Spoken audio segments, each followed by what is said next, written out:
जब मेरी भाभी शादी करके मेरे घर पे आई तो वो इकलौती बेटी है अपनी माँ की, और वो सीनियर सिटीज़न है आंटी, उनका इकलौता सहारा है।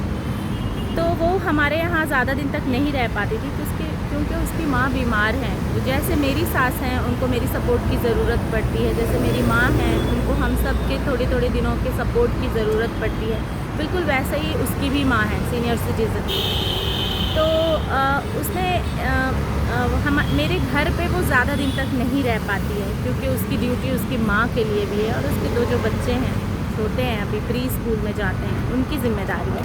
सो 3 ह्यूमन बीइंग को नर्चर करने की ज़िम्मेदारी उसके सर पे है, जो बहुत बड़ी ज़िम्मेदारी है, जिसे लोग फालतू ही समझ लेते हैं।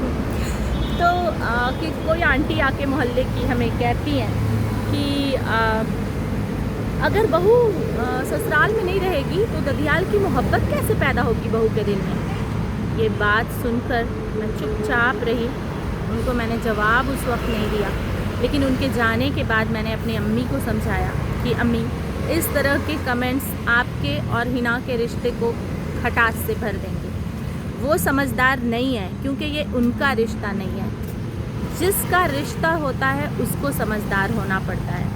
अगर ये रिश्ता टूट जाएगा तो आपका लॉस है, उनका कोई लॉस नहीं है। वो आप पे R&D कर रही है कि ऐसे कमेंट अगर बहुओं को दिया जाए तो बहू क्या रिएक्शन करती है, और क्या आप रिएक्शन करती हैं, और किस तरह से आप चीज़ों को हैंडल करती हैं, क्योंकि उनको ये समझ में नहीं आ रहा है, और वो फिर आप पे रिसर्च करके R&D करके चीज़ें सीख जाएंगी। तो इस तरह से मैंने अपनी अम्मी को समझाया कि अम्मी, हिना हम सब में सबसे छोटी है एज में, और उसको हमारी इतनी मैच्योरिटी आते आते टाइम लगेगा। As a family members it is our responsibility to see what time that member is taking to get mature enough to understand the relationship। और रही बात कि ददियाल को बच्चे भूल जाएंगे, तो खून का रिश्ता बच्चे भूलते नहीं, दुनिया के किसी भी कोने में रहें। मेरे बच्चे तो बचपन से मेरे माँ बाप के साथ कभी रहे नहीं, लेकिन मेरे बच्चों को अपने नाना नानी की वैल्यू है। तो इस जगह पे मेरे दोनों भतीजियों को उनके फुप्पी और उनकी दद्दा और बहुत सारे जो चचा हैं जो उनको प्यार करते हैं, सबकी वैल्यू हिना इनकलकेट कर रही है।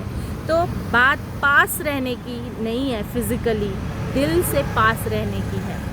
तो ये जो रोल है नंद का, आप जिसके भी घर में नंद और भाभी का रिश्ता खटास से भर गया है, और भाभी की चुगली सास मतलब माँ अपनी बेटी से कर रही है, तो please please do not entertain it. अगर वो सही है तो उसको सॉल्व करने की कोशिश करिए, डायरेक्ट बात कीजिए अपने रिश्तों में। इसको चुगली कर करके सॉल्व करने की कोशिश मत कीजिए, क्योंकि चुगली एक गुनाह है, और गुनाह के ज़रिए कोई अच्छाई को आप ग्रो कर ही नहीं सकते। जुड़े रहिए मुझसे लाइफ स्किल्स सीखने के लिए जो सोशल क्राइम्स से आपको बचाएंगी।